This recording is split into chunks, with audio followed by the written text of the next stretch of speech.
Ibu Bapak Saudara jemaat yang terkasih dalam Tuhan Yesus Kristus, selamat pagi dan selamat hari Minggu buat kita semua.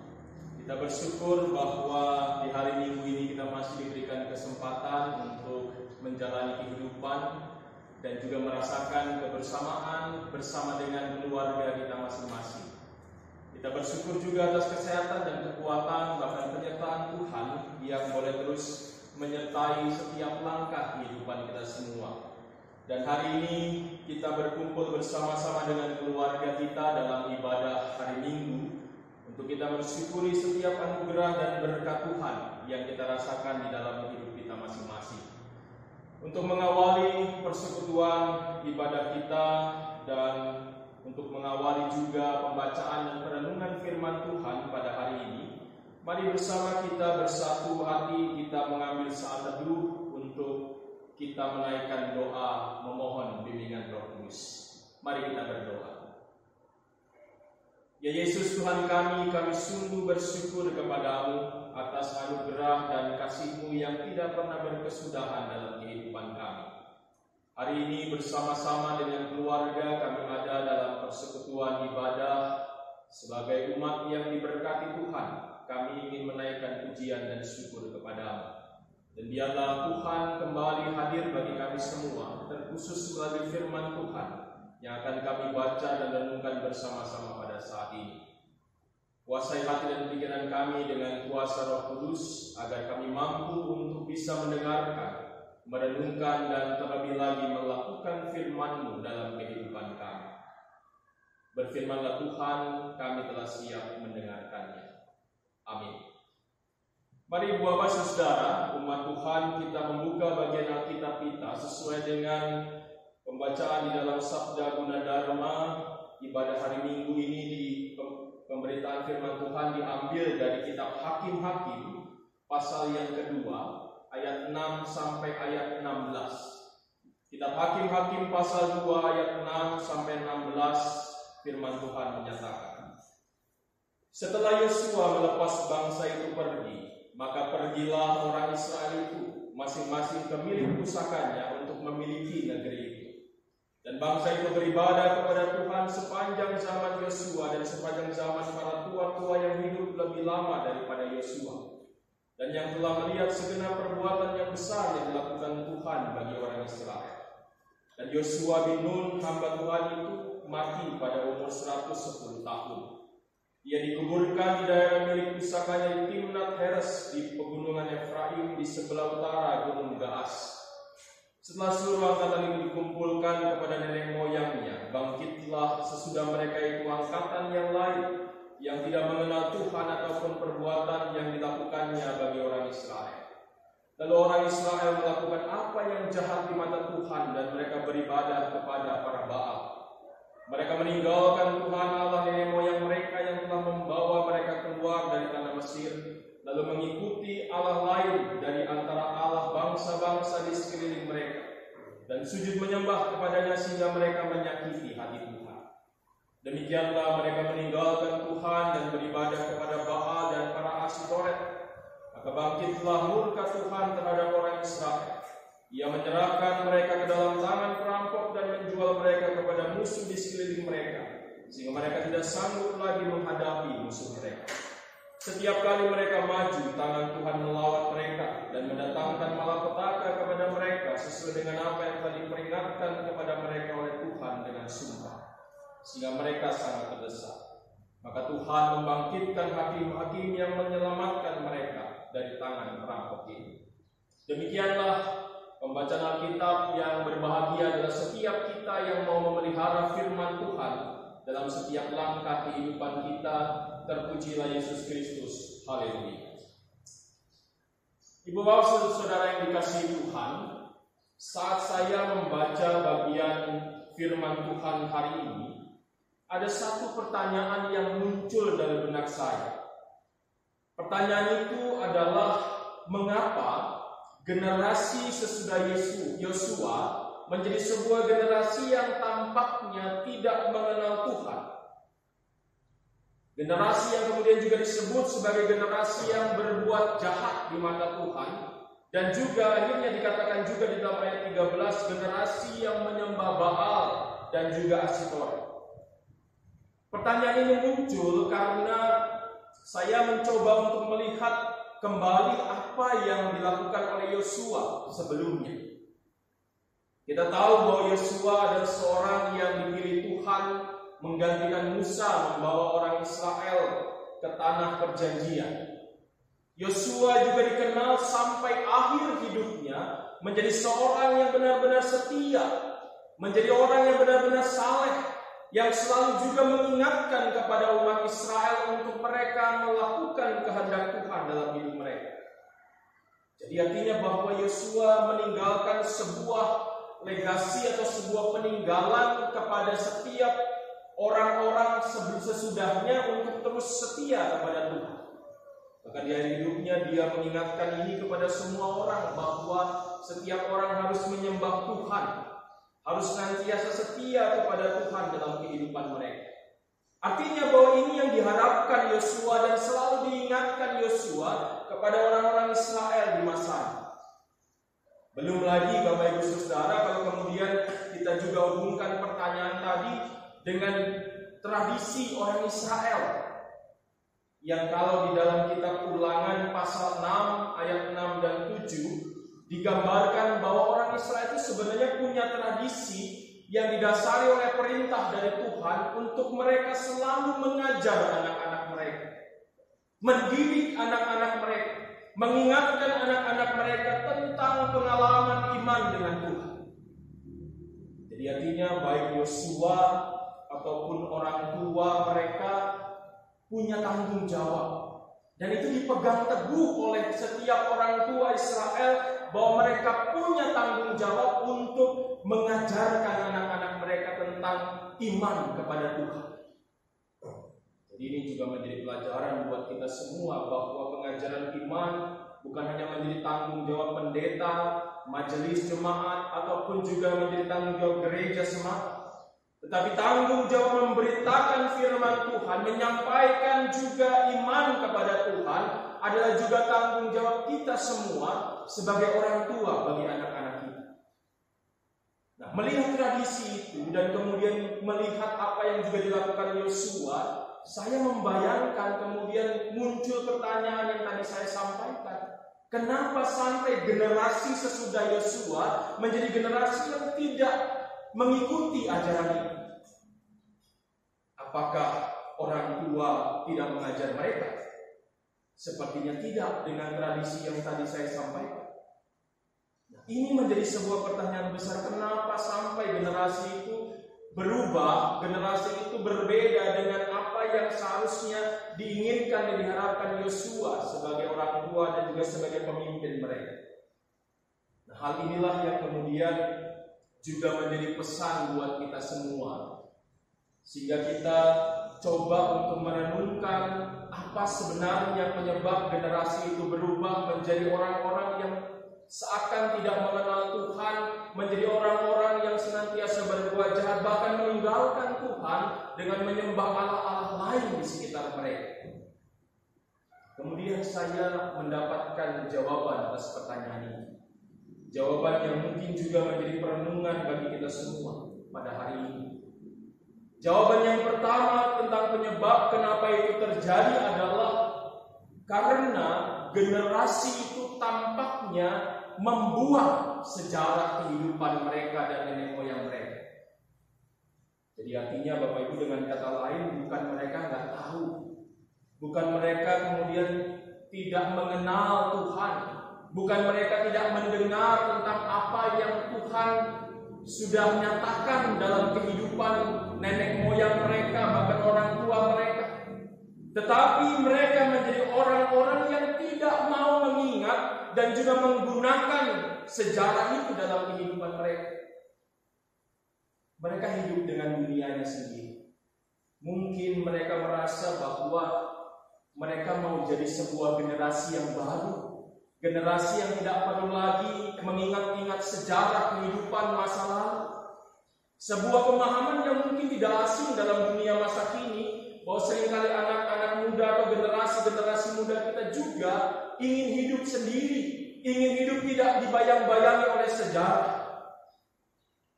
Sehingga mereka bebas untuk menentukan kehidupan mereka sendiri dan menganggap sejarah itu tidak penting bagi mereka.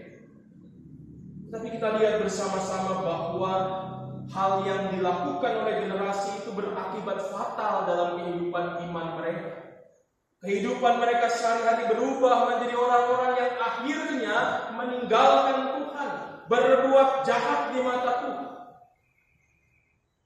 Dan ini menjadi pesan buat kita Bapak Ibu Saudara. Yang pertama memang bahwa kita sepakat sejarah jangan sampai kemudian menguasai kehidupan kita. Tetapi sejarah juga tidak bisa dilupakan sepenuhnya dalam hidup kita. Sama seperti sebuah ungkapan Bapak Ibu, kalau kita dalam hidup ini memang selalu diajak untuk lebih melihat ke depan daripada ke belakang. Gambarannya seperti kalau kita menaiki sebuah mobil, lebih besar kaca depan kita daripada kaca spion kita. Tapi bukan berarti kemudian sejarah itu kita lupakan, karena sejarah itu menjadi sebuah fondasi, menjadi sebuah pengajaran buat kita untuk melangkah lebih baik lagi dalam kehidupan kita masing-masing. Dengan sejarah kita juga bisa menghargai apapun yang sudah diperbuat oleh orang tua kita, oleh nenek moyang kita.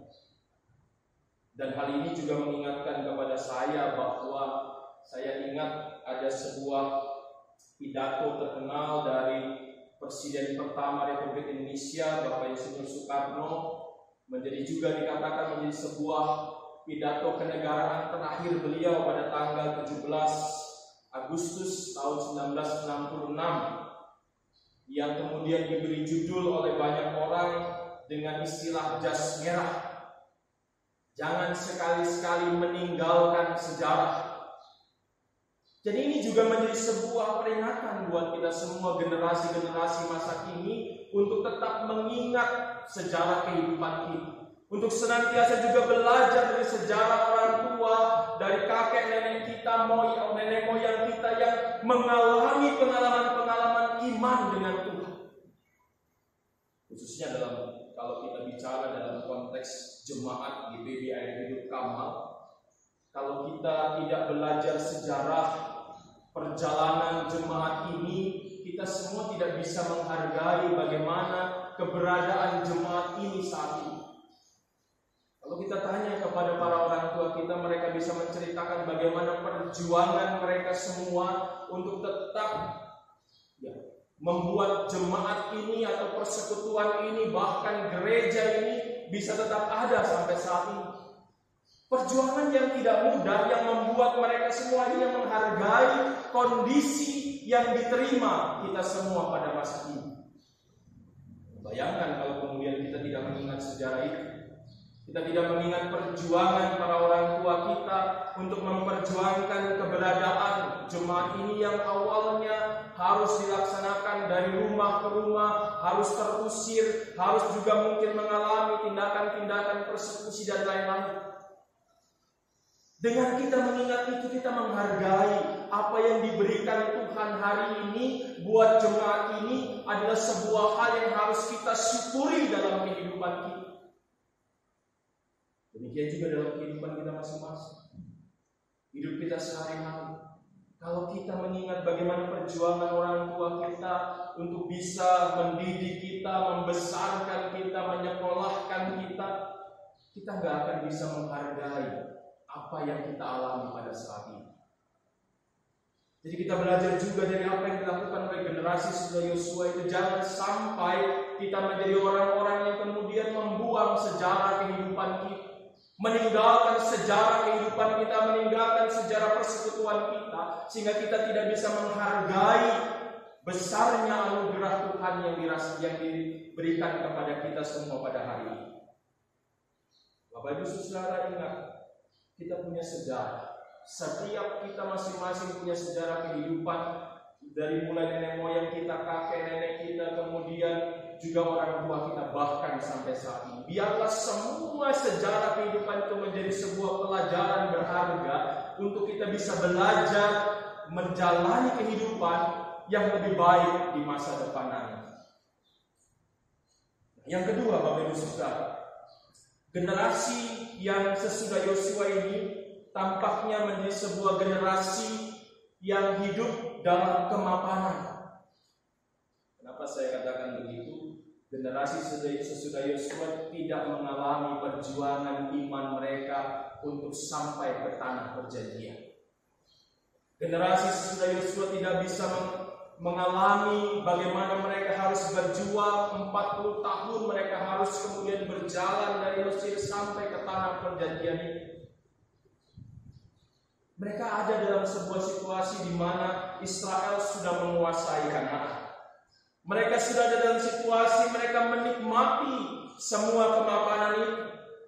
Dan ternyata kemapanan itu membuat mereka lupa akan perjuangan dan juga melupakan apa yang sudah diberikan Tuhan lewat perjuangan ini. Jadi mereka tidak menyadari bahwa mereka bisa mendapatkan kemapanan itu karena Tuhan yang memberikannya. Mereka tidak bisa kemudian menyadari bahwa kemapanan yang mereka rasakan itu juga berasal dari perjuangan nenek moyang mereka. Mereka terlena dengan kemapanan, dengan kenyamanan yang mereka miliki pada saat mereka hidup. Dan ini juga menjadi pesan buat kita semua, Bapak Ibu Saudara, bahwa seringkali kemapanan membuat kita terlena. Kemapanan membuat kita jatuh kepada hal-hal yang tidak berkenan di hadapan Tuhan. Dan kita harus menjaga. Kita harus benar-benar berhati-hati dengan kemapanan kehidupan kita, sehingga kita tetap terus setia dan taat kepada Tuhan. Setia mengingat apa yang Tuhan sudah nyatakan dalam perjuangan kita menjalani kehidupan ini. Kita semua mungkin saat ini ada dalam sebuah kondisi yang nyaman dengan kondisi-kondisi kehidupan kita. Kita mungkin tidak lagi harus berjuang. Tidak banyak orang yang hari ini harus berjuang untuk menjalani kehidupan. Tapi biarlah itu semua tidak membuat kita terlena dan akhirnya membawa kita jatuh ke dalam hal-hal yang Tuhan tidak inginkan dalam kehidupan kita. Tapi dengan kemapanan yang kita miliki, baik sebagai pribadi, sebagai keluarga maupun sebagai gereja, kita juga ingat bahwa kita juga harus memperhatikan orang lain di sekitar kita. Kita harus juga melihat bahwa berkat yang kita terima juga harus kita bagikan kepada orang lain pada saat ini. Hari ini Bapak Ibu Saudara, kita mensyukuri anugerah Tuhan akan keberadaan yayasan-yayasan yang ada di gereja kita tercinta GPI. Ada yayasan pendidikan, ada yayasan kesehatan, ada yayasan juga diakoni. Semua adalah bentuk pelayanan gereja ini kepada banyak orang di sekitar, kepada jemaat. Dan biarlah kita mengingat keberadaan mereka sebagai juga bagian dari pelayanan kita bersama. Dan tampaknya Bapak Ibu, saya harus jujur mengatakan hal ini belum banyak disadari oleh orang-orang atau oleh warga jemaat. Banyak yayasan-yayasan pendidikan yang kita miliki akhirnya boleh dikatakan hidup segan mati tak mau. Kenapa? Karena kita tidak mensupport, karena kita tidak mau mendukung, karena kita hanya kemudian mengandalkan orang lain saja untuk mendukung keberadaan yayasan-yayasan pendidikan ini. Sehingga sekolah-sekolah di PIB, saya ingat waktu saya masih tugas di Kalimantan, khususnya di Samarinda itu ada sekolah juga di sana yang juga pernah saya ngobrol dengan salah satu pengurus yang mengatakan seringkali banyak jemaat-jemaat GPIB nggak mau menyekolahkan anaknya di sekolah GPIB. Kenapa? Karena menurut mereka sekolah-sekolah GPIB katanya sekolah yang kualitasnya tidak baik, sekolah buangan. Dan kalau kita renungkan kenapa itu terjadi? Karena peran kita juga. Bayangkan kalau kemudian semua warga GPIB merasa seperti itu, tidak mau menyekolahkan anaknya di sekolah-sekolah GPIB, bagaimana sekolah-sekolah itu bisa bertahan? Bagaimana sekolah-sekolah itu bisa mendapatkan dana untuk meningkatkan kualitas mereka? Meskipun juga ada sekolah-sekolah yang sudah lebih baik, tetapi yang jelas secara umum masih banyak hal yang harus kita perbaiki lewat yayasan-yayasan pendidikan ini. Demikian juga dengan yayasan-yayasan yang lain, yayasan kesehatan. Bapak Ibu, kita punya Akbid Gria Pusada. Dan kita juga harus mensupport keberadaan sekolah ini. Biarlah anak-anak kita juga bisa ada di sana. Support mereka. Jangan kemudian seringkali yang terjadi adalah banyak orang-orang atau banyak warga jemaat maunya sekolahnya murah, tapi menuntut kualitas. Bapak Ibu Saudara, coba saya tanya kepada kita semua. Kalau kita lihat dalam hidup sehari-hari, sekolah-sekolah swasta yang berkualitas, yang punya kualitas pendidikan yang baik, kira-kira harganya murah atau mahal? Saya ingat sekolah di salah satu sekolah swasta, sekolah Kristen di Bogor saja, untuk tingkat taman kanak-kanak biaya masuknya saja sudah 13 juta. Kita mengharap kualitas yang baik, tapi kita nggak mau kemudian mengeluarkan uang, mengeluarkan dana untuk juga mensupport kualitas itu. Jadi kalau kita maunya terus murah, kita maunya terus bahkan gratis, maunya ini jadi bilang pelayanan gereja sehingga kita bisa ada di dalamnya, ya kita juga harus memikirkan, jangan kemudian menuntut kualitas yang berlebihan, yang terbaik, karena kita juga tidak mensupport yang terbaik.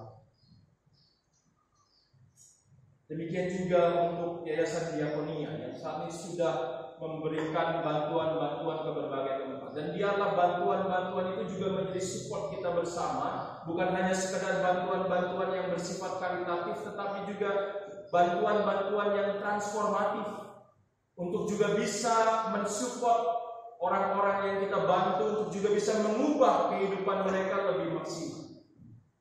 Dan itu tugas kita bersama. Biarlah kita tidak hanya sibuk dengan diri kita sendiri, sibuk dengan kemapanan kita sendiri, atau kita menjadi generasi yang acuh tak acuh dengan kehidupan kita sehari-hari, bahkan dengan pelayanan kita kepada Tuhan. Hari ini kita diingatkan ada contoh lewat generasi sesudah Yosua yang tidak mau lagi mengingat sejarah mereka, yang tidak mau lagi kemudian melihat karya Tuhan dalam kehidupan mereka, sehingga akhirnya mereka melupakan Tuhan, melupakan pelayanan mereka, melupakan kesetiaan dan ketaatan mereka kepada Tuhan. Biarlah kita tidak menjadi generasi seperti itu, tapi sebaliknya kita menjadi generasi yang tetap setia. Kita menjadi generasi yang tetap teguh dalam iman kita kepada Tuhan dan senantiasa hidup sesuai dengan kehendak Tuhan, untuk kita juga senantiasa menjadi sukacita bagi Tuhan dalam kehidupan kita. Biarlah firman ini memberkati hidup kita, menguatkan kita semua, dan juga meyakinkan kita untuk menjalani hidup sesuai dengan kehendak Tuhan.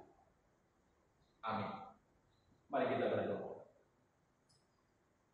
Terpujilah Engkau ya Allah Bapa dalam surga, Allah yang mengasihi kami. Terima kasih untuk berkat-berkat-Mu yang tidak pernah habis-habisnya dalam hidup kami, sehingga meskipun kami ada dalam tantangan, dalam pergumulan, kami tetap merasakan kehadiran Tuhan yang menopang dan menolong kami untuk bisa menjalani kehidupan.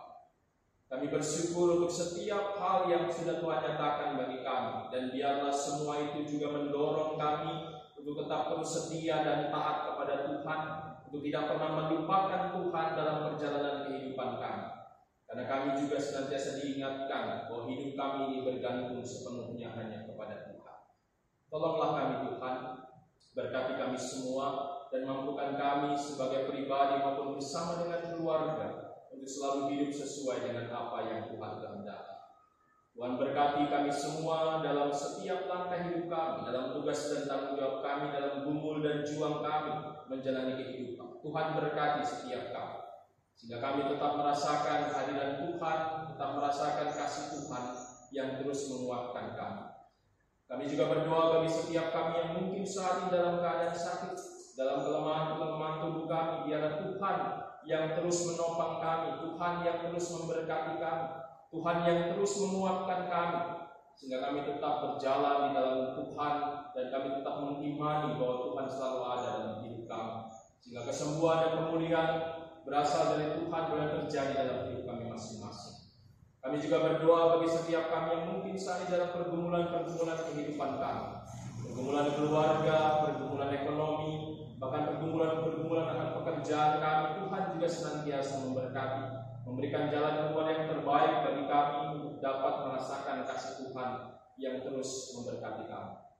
Kami saat ini juga ya Tuhan berdoa bagi gereja Tuhan. Tuhan berkati semua gereja-gereja yang ada dalam pelayanan kesaksian mereka, dan ingatkan kami senantiasa Tuhan untuk terus menjaga persekutuan kami, sehingga kami juga bisa terus melayani dan juga bersaksi demi kemuliaan nama Tuhan. Kami juga doakan buat gereja-gereja Tuhan yang saat ini mungkin sedang mempersiapkan diri untuk menjalani ibadah-ibadah di gereja masing-masing. Tuhan juga terus berkati mereka. Dan kami menyerahkan ya Tuhan keberadaan persekutuan gereja-gereja Tuhan dimanapun berada hanya kepada Tuhan. Terkhusus gereja kami, GPIB Air Kamal, kami serahkan kepada Tuhan. Kami mensyukuri anugerah Tuhan bagi kami, meskipun dalam perjalanan pelayanan kami tidak mudah, kami harus hadapi banyak tantangan, tapi Tuhan terus menjaga memelihara kami. Tuhan biarlah kami terus diberikan hikmat dan kebijaksanaan untuk kami bisa menjalani kehidupan kami. Kami juga berdoa ya Tuhan, saat ini kami masih harus menunda untuk mengadakan ibadah di gedung gereja, tapi biarlah persekutuan kami tetap terpelihara di dalam Tuhan, dan kami tetap merasakan kehadiran Tuhan dalam kehidupan kami masing-masing.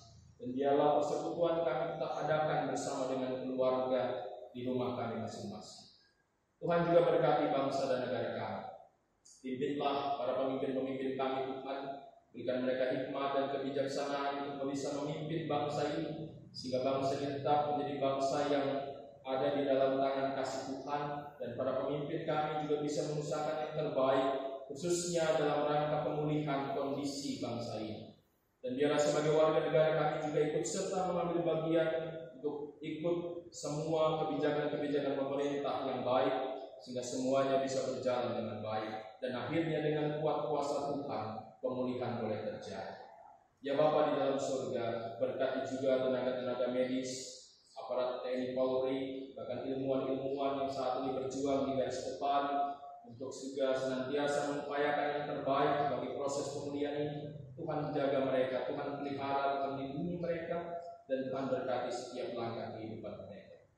Kami menyerahkan ya Bapa seluruh keberadaan kehidupan kami hanya kepada-Mu, dan biarlah kasih-Mu yang terus memberkati kami, dan kami menyerahkan setiap seruan dan doa kami hanya ke dalam tangan kasih Tuhan Yesus Kristus, Tuhan dan Juru Selamat kami yang telah mengajar kami berdoa.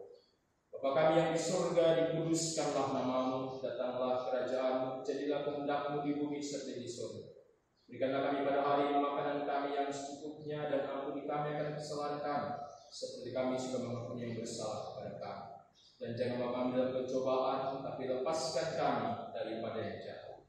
Karena Engkaulah yang punya kerajaan dan kuasa dan kemuliaan sampai selama-lamanya.